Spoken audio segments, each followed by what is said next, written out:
We're here on Miracle Family Farms. We have been here since 1871. So as a family, being the sixth generation, obviously we look to the future. We want to see if the kids enjoy the farm, if they love the farm, if they have that same passion, if this is where they want to end up after college.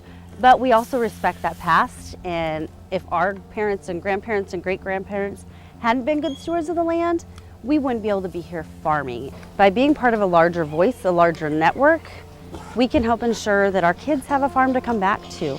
Because there are issues. You look at water, you look at property taxes. I could go on and on about the issues. And I can't be in Lincoln every day. I can't be in DC every day. We have a farm to run.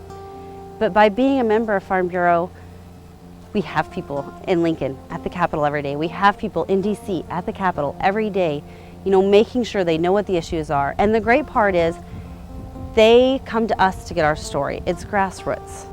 And right now we're at a really great place in history. After 100 years of Farm Bureau, we've kind of got a middle-aged board.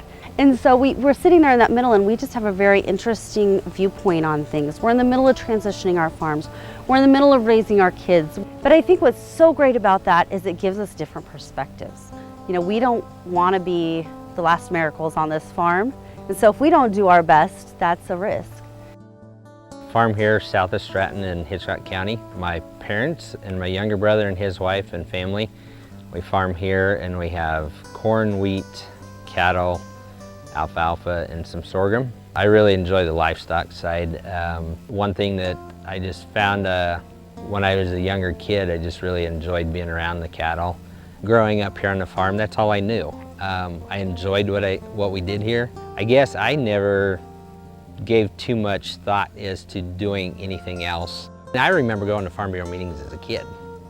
The whole Farm Bureau thing come around full circle for me, that I saw what they were doing, the policy that they were developing was on issues here at home, what we were dealing with, and then that would be passed on to the state. And so I saw the need. I saw why it was important to be involved with the Nebraska Farm Bureau in the future.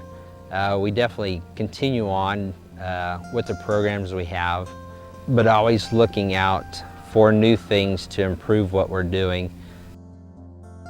Here at Jolly Cow Calf Ranch, we started in October of 2015, and the idea was to create a business that we could bring our children into. My passion for agriculture started off when I was little. I was a kid that from the time I could walk, I was out there helping with calf chores. One of my passions is working with the young stock, so from there it just kind of grew.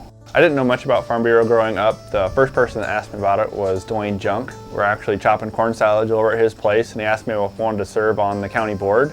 Ultimately, I feel that Farm Bureau is here to help support our families across the state that are involved in agriculture, because I think that's a huge deal. There's a lot of us young producers that we need some help. So just having that organization in the background that's always fighting for your ability to provide for your family and for your family to be able to live with you on the farm.